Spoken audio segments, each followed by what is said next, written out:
Fique forte sem comer nada. Esse é o tema do vídeo de hoje.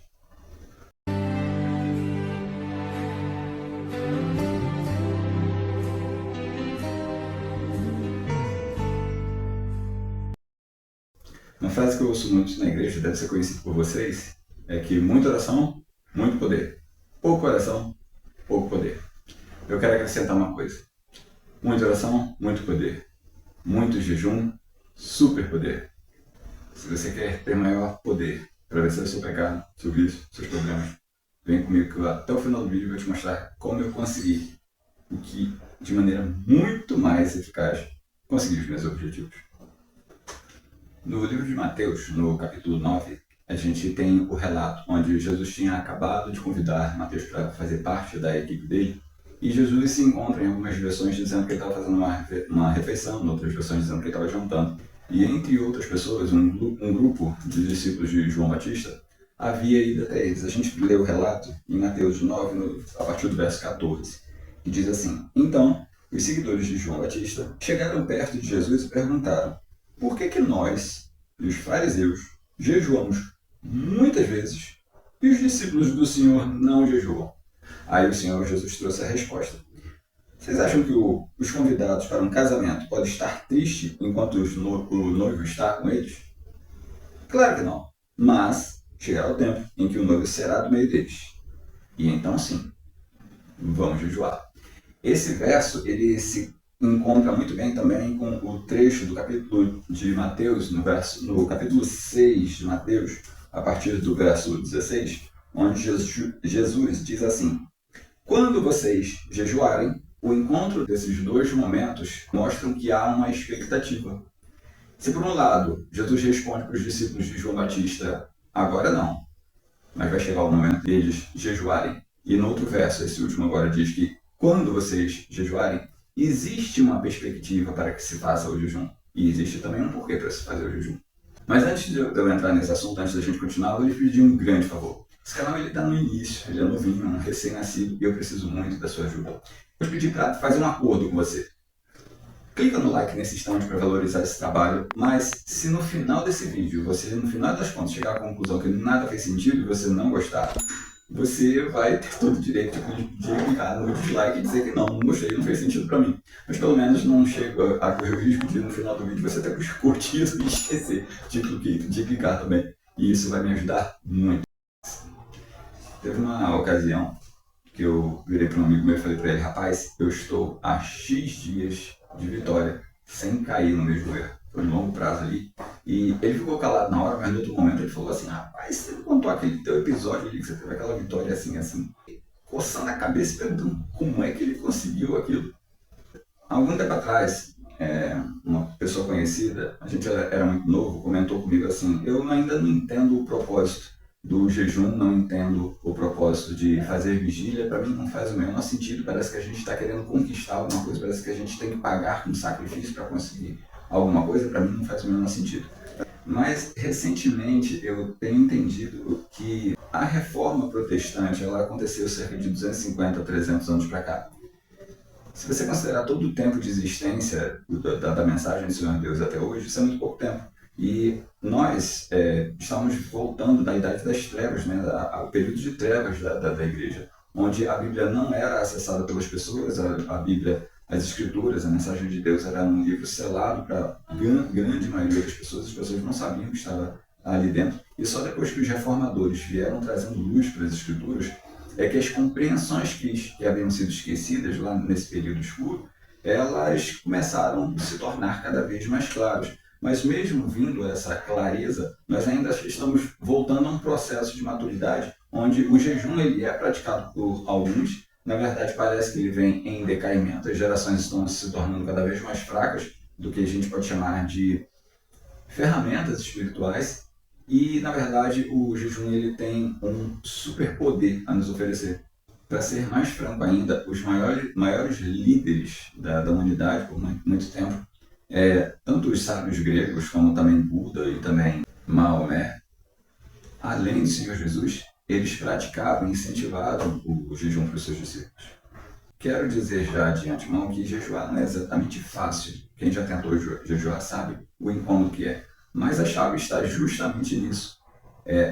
O efeito incômodo do jejum é que vem trazendo parte dos benefícios que eu comparo a situação do jejum com um período de um tempo atrás onde eu estava aprendendo a beber café sem açúcar.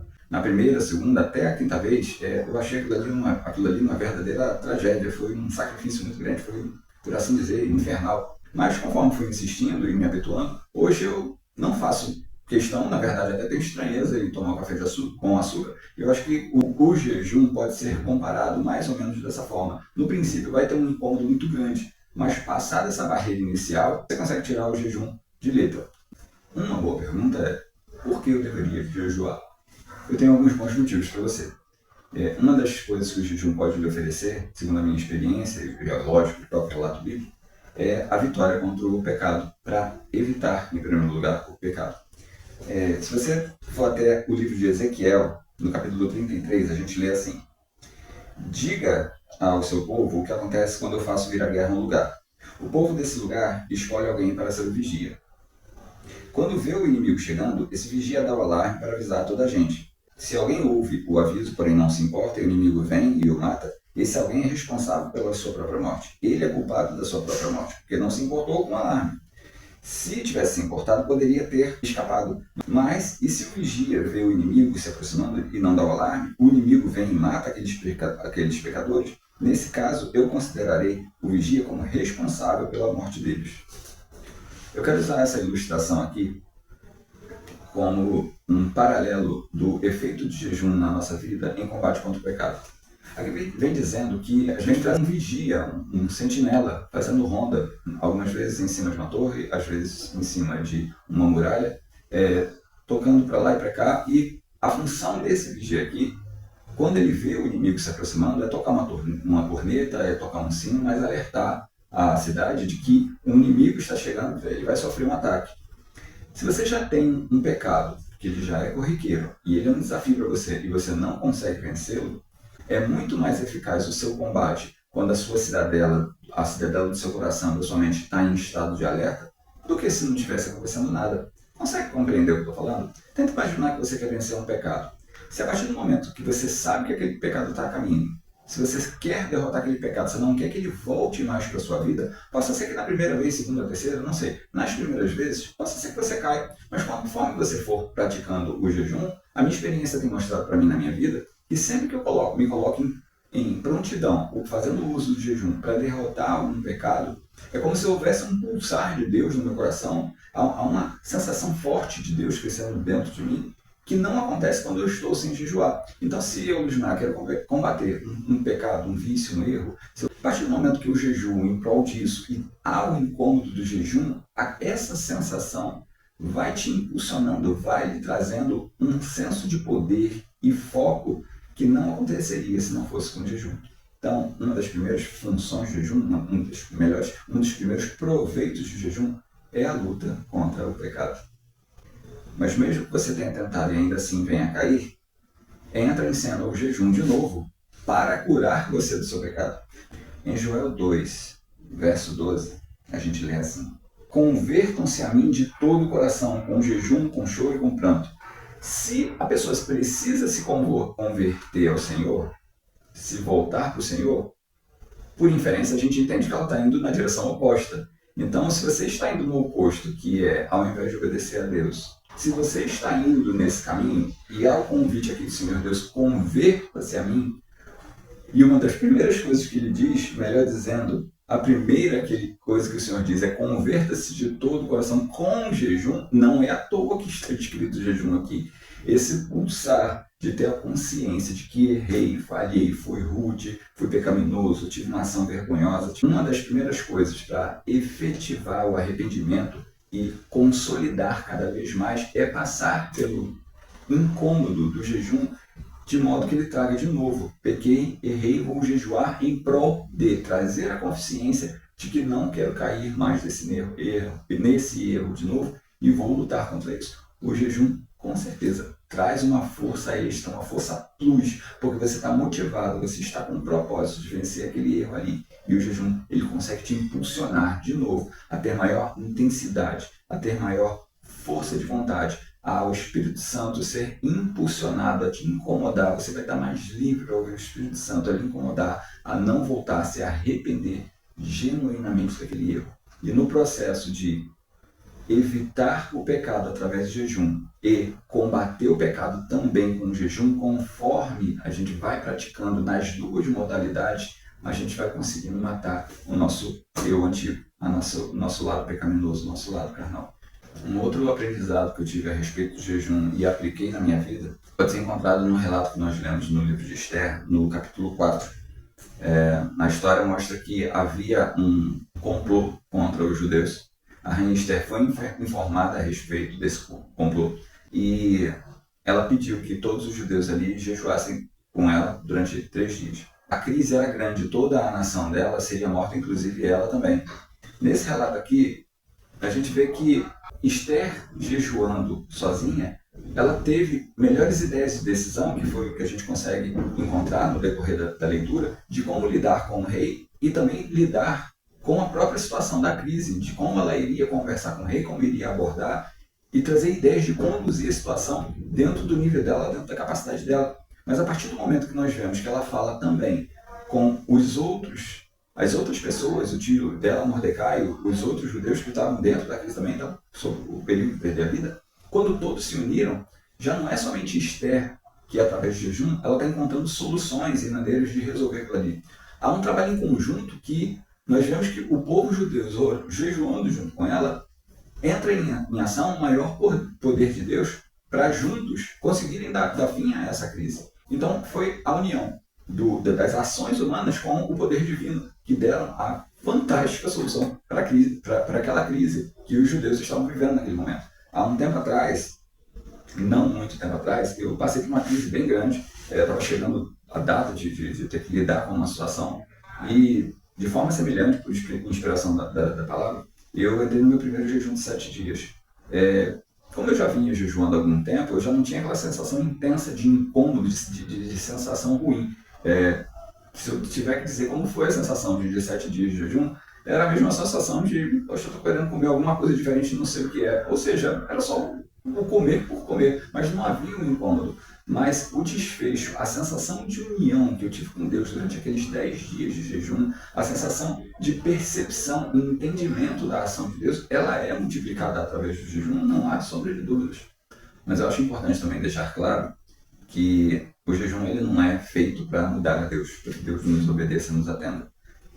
Eu entendo que o jejum ele nos traz maior consciência do querer de Deus, da vontade de Deus e dos aprendizados que a gente tem que ter para aquele episódio ali que a gente está vivendo, seja lá qual for o nosso intuito, para ter maior clareza se é direito ou esquerda o caminho que a gente vai tomar. Se a gente vai dar uma olhada agora no livro de 2 Samuel, no capítulo 12, nos versos 16 e 18, a gente tem relatos de como Davi precisou lidar com aquela situação de, depois de ter sido repreendido por Natã, por ordem do Senhor Deus, pelo crime que ele cometeu com Urias, e a criança dele havia sido sentenciada à morte como punição pelo crime de Urias. No verso 16 diz que Davi jejuava e, entrando em casa, passava a noite toda deitado no chão. No 7º dia, a criança morreu. No verso 20, nós vemos que quando Davi soube que a criança havia morrido, que Deus realmente não retrocedeu na sentença dele, então Davi se levantou, foi tomar um banho, foi trocar de roupa e pediu para fazer uma refeição. Deus não o atendeu. Mas eu acho muito interessante que, mesmo Deus não atendendo a Davi para voltar atrás na punição pelo crime que ele havia cometido, eu consigo ver que Davi aprendeu a lição dele. Porque no verso 67 do Salmo 119, diz que antes dele ser afligido, ele andava errado. Mas agora ele guarda a sua palavra. Ele entendeu que aquela punição era para corrigi-lo. Aquele momento amargo que ele estava passando, e que Deus não voltou atrás, foi para que ele tomasse prumo na vida dele, para que ele corrigisse a vida dele. Então, por vezes, nós vamos orar, Deus não vai nos atender, mas fica ali a lição, o processo de entendimento que acontece no jejum, enquanto a gente está em união com Deus, tentando compreender o que aconteceu, tentando entender pela sua palavra, pedindo, a gente não fica às cegas.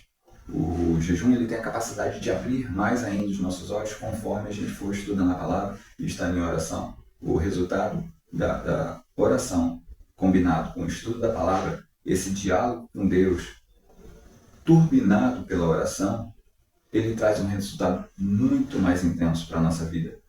Seja para a gente conseguir sair de crises, como aconteceu com a rainha Esther, seja para entender o que houve naquela crise, como aconteceu com a rei Davi. Entre as coisas que eu aprendi sobre o jejum, eu posso dizer que não é para mudar a Deus. O jejum não é uma moeda de troca. Não é para te fazer parecer mais santo. Tanto que naquele verso que nós lemos, quando Jesus fala assim, quando jejuardes, não façam igual fazem os hipócritas que ficam parecendo abatidos e doentes e cansados. Estou jejuando, para parecer para os outros. Esse é o seu interesse? É isso que você quer? Parecer para os outros? Você quer parecer que está em jejuando? Então, ok. A sua recompensa já lhe foi dada, então não precisa fazer mais nada por você. Jesus, ele orienta, quando nós formos jejuar, a gente não fazer para parecer para os outros que está jejuando, para parecer mais santo. Essa aparência não vale de nada para Deus. Mas o Senhor Deus que está nos olhando. Quando a gente está jejuando em secreto, ele dá atenção e sabe lidar muito melhor com aquela situação que a gente está procurando enfrentar ali. Ele vê o nosso compromisso com ele. Eu acredito que essa seja a diferença. Para então ele ir tomando direções direita e esquerda, como for, de acordo com a sua boa vontade. E você pode dizer assim, Luiz, você acabou de dizer que não é para falar sobre jejum, que é para manter segredo, você está dizendo aí que está contando sobre jejum. É diferente, gente. Se nós temos experiência com o jejum e a gente tem benefícios de jejum, e a gente tem a vivência e sabe que aquilo ali é proveitoso e que traz um efeito turbinado, é nosso dever, nossa missão comunicar a outras pessoas. Ora, o Senhor Jesus ele jejuou os 40 dias lá no deserto, entre outros tantos jejuns que ele havia feito. Por conta dessa experiência que ele teve, ele vem ensinando e aconselhando e orientando como deve ser feito o jejum para o nosso proveito. O jejum ele não é para te fazer mais merecedor, o jejum não é garantia de vitória. O jejum ele turbina os seus resultados de acordo com a vontade de Deus. A minha dica para você que vai começar a jejuar é, vai devagar, não vá, comece com intensidade demais, de uma maneira que vai acabar te desanimando. Eu sugiro você, talvez no princípio, se o jejum for algo muito complicado para você, talvez você atrasar um pouco mais a refeição, talvez você colocar um pouco menos. Não existe uma regra amarrada com o jejum, a respeito do jejum. O benefício vai vir conforme você for intensificando ele, isso aí é fato. Quanto mais jejum você fizer, equivalente a sua maior frequência numa academia. Mas, de todo modo, começa devagar. No princípio, basta você atrasar a refeição, posteriormente pular uma refeição, comer menos. Mas você vai se colocando uma proposta, vai se colocando metas de tornar esse jejum cada vez maior. Conforme você for praticando e for se tornando mais confortável naquele nível de jejum que você está fazendo, você pode ir migrando para desafios de um pouco maiores, de um dia de jejum. Posteriormente, quando estiver acostumado, 2 dias, 3 dias, 7 dias, 40 dias. Mas o que eu sei, eu nunca fiz o jejum de 40 dias, ainda não, meu limite foi o jejum de 7 dias. Não tenho nem certeza se eu fiz uma vez ou duas, acho que eu fiz 2 vezes. Mas com a prática, o incômodo, né, aquela fome, sensação de fome, na verdade, ela vai diminuindo e vai sentir, o que vai ficar para você durante o jejum vai ser o pulsar, aquela presença, a maior intensidade de Deus dentro do seu coração, que é a proposta que o Senhor Jesus nos orientou quando disse que quando jejuardes e quando o noivo for tirado, com certeza eles vão jejuar. Vai jejuar, mas em prol de quê? Você vai jejuar, vai orar, estudar as escrituras e vai procurar intensificar o quê? Corrigir o seu temperamento, aprender a lidar melhor com as pessoas, entender uma questão da palavra, vencer um pecado. Coloque seu propósito para o jejum. Entenda por que você está fazendo. E com certeza, conforme você for praticando, todas as vezes que eu tento fazer o jejum, que eu tenho aquele propósito, seja para evitar o pecado, ou se eu cair, para eu vencer o pecado, é um divisor de águas, é um antes e depois, sem dúvida nenhuma. Eu quero lhe fazer um pedido aqui antes de terminar esse vídeo. Como eu falei ainda há pouco, se você não curtiu ainda, curte esse vídeo, comenta, você já fez algum jejum? Coloca um comentário, me ajuda nesse vídeo. Como eu falei ainda há pouco, o vídeo é novo, o canal é novo, ele está começando a se desenvolver. Então, se ele for importante para você, eu peço para você curtir, clicar no sininho para ativar as notificações e compartilhar com outras pessoas. Agora, no meio disso tudo, de tudo que foi dito, tem uma coisa que você não pode esquecer também. Como um pai que se compadece dos seus filhos, assim o Senhor Deus se compadece de todos aqueles que o amam e o respeitam. Fica com o Pai.